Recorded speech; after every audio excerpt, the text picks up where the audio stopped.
तो मेरे साथ उपेंद्र कुशवाहा जी मौजूद हैं बातचीत करने के लिए, आरएलएम अध्यक्ष, और आज शपथ ग्रहण हुआ।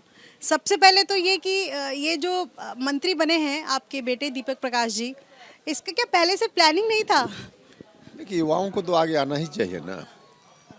युवाओं में ज़्यादा एनर्जी होती है, काम करने की क्षमता होती है, तो स्वाभाविक रूप से उनको मौका मिलना चाहिए।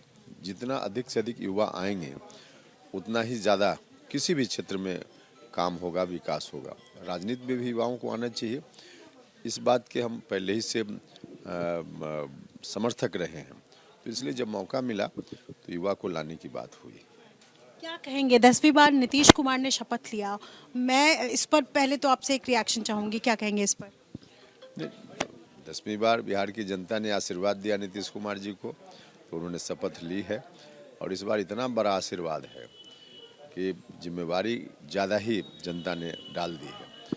तो जितनी बड़ी जीत है उतनी ही मेहनत से बिहार के विकास को आगे बढ़ाने का काम हम सब लोगों को मिलकर नीतीश कुमार जी के नेतृत्व में, प्रधानमंत्री जी के नेतृत्व में करना है। एक सवाल और है, एक समय था जब सीट शेयरिंग को लेकर के तालमेल नहीं बैठ रहा था और सबसे पहले आपका बयान आता है जिसमें आप कहे कि सब कुछ ठीक नहीं है, मैं दिल्ली जा रहा हूँ, और आज की तारीख में तालमेल भी बैठा, दीपक प्रकाश मंत्री भी बने हैं और 5 साल तक की उम्मीद की जा रही है। चुनाव से पहले और अब तक के सफर पर क्या कहेंगे सर? देखिए, इस तरह की बात होती रहती है। दिन भर का आप अपना भी रूटीन देखिएगा, तो किसी समय अगर व्यस्तता के कारण खाने का समय नहीं मिल पाया तो मन थोड़ा अंदर से परेशान होता है। फिर भोजन आदमी कर लेता है, मिल जाता है तो मन में प्रसन्नता आ जाती है। तो ये चलते रहता है। उसी तरह से गठबंधन में कभी आगे पीछे उतार चढ़ाव, हर पार्टी चाहती है कि हमारे कोटा में ज़्यादा सीट आए, तो बातचीत के क्रम में थोड़ा इधर उधर होता है।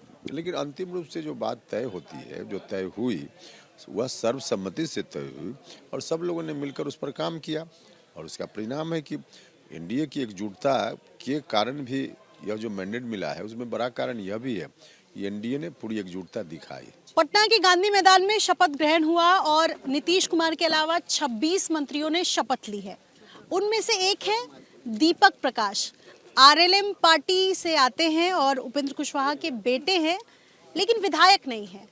पहली बार अचानक इनकी एंट्री हुई है और इन्होंने मंत्री पद की शपथ ली है। मैं बातचीत करूंगी दीपक प्रकाश जी से, लेकिन एक बार जरा इनको दिखाना चाहूंगी। मैं चूंकि देख रही थी और आप, मतलब वॉज इट नॉट प्लान्ड? ये प्लानिंग नहीं था या आपने ये सोच समझ कर ये सोचा कि ठीक है चलो इसी कपड़े में, कैजुअल कपड़े में जाते हैं? कैसे हैं आप, ये बताइए। नहीं, बहुत बढ़िया है। बहुत बहुत धन्यवाद आपका। नहीं, प्लानिंग कपड़े को लेकर प्लानिंग नहीं थी। मेरा मानना है कि जिस कपड़े में आप कंफर्टेबल हैं वो कपड़ा पहने तो ज़्यादा बढ़िया रहता है जी। और मैं देख रही हूँ कि क्रॉक्स है, डेनिम है और साथ में ये कॉटसूल का शर्ट है, राइट? जी जी। तो मतलब ये आपने ये सोचा कि ठीक है चलो, आमतौर पर देखते हैं कि मंत्री बनने के लिए जो विधायक बन जाते हैं वो कुर्ता सिलवाते हैं, पहले से प्लान कर लेते हैं, बिल्कुल ट्रिम करके प्रिम एंड प्रॉपर बन के जाते हैं। नहीं, सभी लोगों की अपनी अपनी चॉइस होती है। हम जिसमें कंफर्टेबल थे तो वही पहनावा रखना चाहें। तो दीपक जी, अब किस मंत्रालय की चाहत रख रहे हैं आप? नहीं, मंत्रालय तो मुख्यमंत्री जी जो भी देंगे, बस ये है कि जो भी मंत्रालय मिलेगा उस पर बढ़िया से बढ़िया काम करना है, परफॉर्म करना है जी। आप आमतौर पर ऐसे ही सीरियस रहते हैं, आज इंटरव्यू में इतने सीरियस है? नहीं, निजी जीवन में हम कुछ ज़्यादा ही सीरियस रहते हैं। मेरा ये सवाल है आपसे कि चूंकि आज जो जिन मंत्रियों के नाम आज पहले से तय किए गए थे, संभावित मंत्रियों के जो नाम चल रहे थे, सारे मीडिया वाले भी जो चला रहे थे, उनमें आपकी मां स्नेहलता कुशवाहा जी का नाम आ रहा था, लेकिन अचानक से मंत्री पद की शपथ लेने वालों में से आप आते हैं, तो ये सब कुछ पहले से तय था, ये मैं जानना चाहूँगी। नहीं, हमको खुद मीडिया में आने से थोड़ी देर पहले ही खुद हमको भी पता चला है। अच्छा। पहले से तय नहीं था। जी जी। तो ये पेन वेन लेकर आप पहुंचे थे या किसी से मांगा साइन करने के लिए? नहीं, सुबह में जब पता चला था तो सुबह में तो पता था तो पेन लेके गए थे। पेन ऐसे भी पॉकेट में रखते हैं जी। ठीक है, अब मैं सवाल करूंगी कि रोड मैप क्या है अगले 5 साल का? चूंकि मंत्री तो आप बन गए हैं, थोड़े दिनों में गाड़ियों का काफिला होगा, आपको सब कॉल करेंगे, आस पास वाले आपके समर्थक कहेंगे कि मैं मंत्री का करीबी बोल रहा हूँ, ये सब के लिए तैयार हैं आप? नहीं, रोड मैप की जहाँ तक बात है तो सरकार का जो संकल्प पत्र आया है उस संकल्प पत्र के हिसाब से काम होगा। जो भी वादे किए गए हैं सभी वादों पे काम किया जाएगा बाकी जो लोगों की बात कर रही हैं, तो मेरा तो ये रहेगा कि हम लोगों के बीच बिल्कुल रहें, जितना जुड़ के रहें, लोगों की बातें सुने और उनके हिसाब से काम किया जाए। आम तौर पर जो क्षेत्रीय पार्टियां होती हैं, जो पार्टी विस्तार करना चाहती है, उन पर इस तरीके के आरोप लगते हैं कि जब भी उनके पार्टी से कोई अगर मंत्री बनते हैं तो उनकी कोशिश होती है कि या तो अपने घर के किसी को मंत्री बनाए या करीबियों को, और ऐसा इसलिए आरोप लगता है ताकि कोई पार्टी छोड़ कर न चला जाए। क्या कहेंगे इस पर? नहीं, ऐसा नहीं है। पार्टी, चूँकि मेरा चयन किया गया है, तो पार्टी के नेता उपेंद्र कुशवाहा जी और बाकी पार्टी के नेता हैं, बाकी जो भी नेता हैं, सभी लोगों ने मिल बैठकर, जहाँ तक मुझे जानकारी मिली है, सभी लोगों ने मिल बैठकर तय किया है। और मेरा ही चयन क्यों किया गया है, तो इस पे आप नेता उपेंद्र कुशवाहा जी से खुद डायरेक्टली वही खुद बता पाएंगे। जी, मैंने ये तो सवाल पूछा भी नहीं, मतलब मुझे पता है आप क्या कहना चाह रहे हैं। आप जो परिवारवाद का आरोप लगता है, चूंकि पत्नी विधायक बन गई हैं, हालांकि और भी माधवानंद और भी विधायक बने हैं, तो कुल 4 विधायक हैं, लेकिन ये सवाल इसलिए है क्योंकि अक्सर ये कहा जाता है कि परिवार से ही कोई बनेगा, और उसका उदाहरण भी आज देखने को मिला। आरएलएम ने अगर एक किसी को मंत्री बनाया है तो वो अपने बेटे को बनाया है, उपेंद्र कुशवाहा जी ने।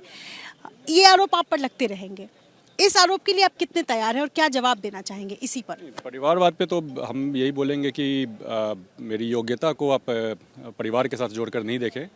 जो दायित्व मिला है उस दायित्व पे हम खड़ा उतरते हैं, नहीं उतरते हैं, ये इस पे आप मुझे जज करें। वो हम पूरी कोशिश रहेगी मेरी कि जो दायित्व मिला है उस पे खड़ा उतरे। आप इसको नकार नहीं सकते ना कि आप है। नहीं, अब परिवार से हैं, उपेंद्र कुशवाहा के बेटे, इसको तो नकार कोई नहीं सकता है। और मेरा चयन क्यों किया गया है ये आपको उपेंद्र कुशवाहा जी बताएंगे। लेकिन परिवारवाद के सवाल पे आप मेरे से पूछ रही हैं, तो यही बोलेंगे कि मेरी योग्यता को परिवार के साथ जोड़कर नहीं देखें। जी, मैंने देखा कि चुनाव से पहले आपने भी क्षेत्र घूमा है, खास तौर पर लोगों से मिलजुल भी रहे थे, और आपकी पार्टी पर एक सवाल मैं करना चाहूँगी कि आरएलएम एक ऐसी पार्टी है जो बिल्कुल कुछ भी नहीं थी, फिर से पार्टी बनी। पहले आरएलएसपी, फिर जेडीयू में मर्ज हुआ, फिर वो पार्टी बनी और फिर ये चुनाव लड़ा और फिर इतना अच्छा रिजल्ट लाया है। पार्टी को आगे विस्तार करने के लिए क्या प्लान है आपका, दीपक प्रकाश जी? पार्टी ऐसा नहीं है कि पहले से कुछ भी नहीं था। पार्टी, मेरे पिताजी पिछले 40 सालों से राजनीति में हैं, जनता के बीच उनकी पहचान है, लोकप्रिय है। तो ऐसा नहीं है कि पार्टी अभी कुछ ऐसे राजनीतिक कारण हुए थे कि पार्टी अभी आरएलएम नहीं है, लेकिन पहले भी पार्टी थी। तो जी, पहले भी पार्टी थी। तो अभी आगे विस्तार करने के लिए जनता के बीच जितना ज़्यादा रह सके वो सभी लोगों के बीच रहना है, और युवाओं को पार्टी से जोड़ना है। युवा जितना राजनीति में सक्रिय होंगे उतना राजनीति के लिए, लोकतंत्र के लिए भी बढ़िया होगा। आप उन मंत्रियों में से जिसके सहारे एनडीए कहेगी कि हमने देखिए युवा को जगह दी है, पता है आपको? जी, युवा चेहरों में से एक है जिन्होंने आज शपथ ली। जी, बिल्कुल युवा हैं, और भी मेरे साथ और भी युवा लोग हैं। मेरा तो मानना है मंत्रिमंडल ही नहीं, पूरी राजनीति में युवाओं को बढ़ चढ़ कर हिस्सा लेना चाहिए, लोकतंत्र तभी मजबूत होगा।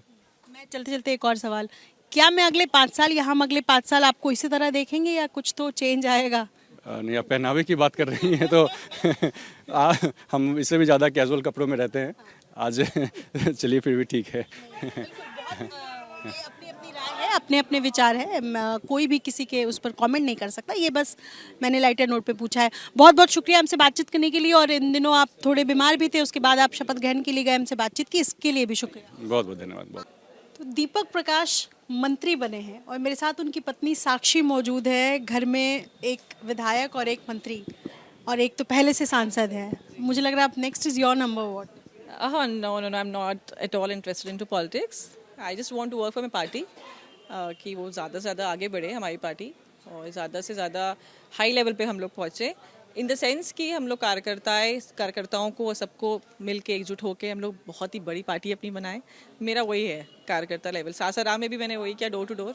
दीपक प्रकाश जी में वही किया, तो I am okay with that. Sakshi, मेरा एक सवाल है, मतलब मंत्री के आसपास के जो लोग होते हैं ना, उनका भी अलग एक रुतबा होता है कि मेरा भाई मंत्री है, मेरे चाचा मंत्री हैं, है ना, हमारे पास लंबी गाड़ियों का। आप तो मंत्री की पत्नी बन गई हैं, सीधा एंट्री हुई है आपकी, क्या कहेंगी? अब ये तो मतलब अब लोग बोलते होंगे कि मेरे चाचा विधायक हैं, तो कहेंगे मेरा पति मंत्री है। आप बोल रहे हैं ऐसा, तो हाँ ठीक है, थैंक यू सो मच। पर आप तो जानते हैं पहले से, तो ये तो कोई बात नहीं है, मतलब ठीक है, अच्छी बात है, बहुत भगवान और सबके समर्थन से ये हुआ है, तो I am very thankful and very glad, also very happy, बहुत खुश हैं हम लोग। बस इतना ही है, अभी इसमें क्या रुतबा क्या दिखाना, बनाने वाले भी जनता है और सब कुछ करने वाली जनता ही है, सब चीज़ें हाथ जनता की होती है, चाहे किसी भी प्रोसेस से आप जाइए, जनता का तो उसमें मेन रोल होता ही है, मेजर रोल होता है जी। तो क्या मतलब, एक तो मेरा ये सवाल है कि आपकी पार्टी ने, खास तौर पर उपेंद्र कुशवाहा जी की मैं बात करूँ, तो एक वक्त था जब पार्टी भी नहीं थी, आरएलएम पार्टी बनी जेडीयू से, फिर जब मर्जर के बाद फिर अलग हुई, और आज की तारीख में मतलब एक तरीके से कहा जाए तो हाइट पर पार्टी पहुंच गई है। कैसे देखती हैं आप इसको, और आगे क्या पार्टी को लेकर के आप कहेंगी, क्या सोच है? देखिए, पार्टी इतनी लेवल पे पहुंची है क्योंकि मुझे लगता है कि इसमें राष्ट्रीय अध्यक्ष जो हमें आरएलएम के माननीय उपेंद्र कुशवाहा जी, उनका बहुत बड़ा रोल है। He has work day and night, वो दिन रात उन्होंने बहुत काम किया है, और हम लोगों ने काम करते उन्हें देखा भी, हम लोग भी पार्टी में काम किया है, मतलब पर हम लोग लाइमलाइट में नहीं रहे, पीछे से जो भी काम रहा है हम लोगों ने सब किया है, एज अ कार्यकर्ता सब सारा काम किया है, पर हम लोग कभी लाइमलाइट में नहीं रहे। पर अब लोगों की मांग थी, मैं आपसे ऑनेस्टली बोलूँगी निधि, लोगों की मांग थी कि अभी कोई आना चाहिए जो पार्टी, और वो भी युवा, जो पार्टी को संभाल सके, उसको नई दिशा दे सके और बेहतर ऊंचाइयों पे पहुंचा सके। तो इसको मुझे लगता है कि राष्ट्रीय अध्यक्ष जी को भी पूरा भरोसा है दीपक प्रकाश जी पे, और उन्होंने वो भरोसा दिखाया है, और I am very thankful to our PM Modi ji and our CM Nitish Kumar ji and RLM अध्यक्ष Upendra Kushwaha ji. Thank you, thank you, thank you, thank you. सहयोगी शैलेश सिंह के साथ नितिश्री, एबीपी न्यूज़, पटना।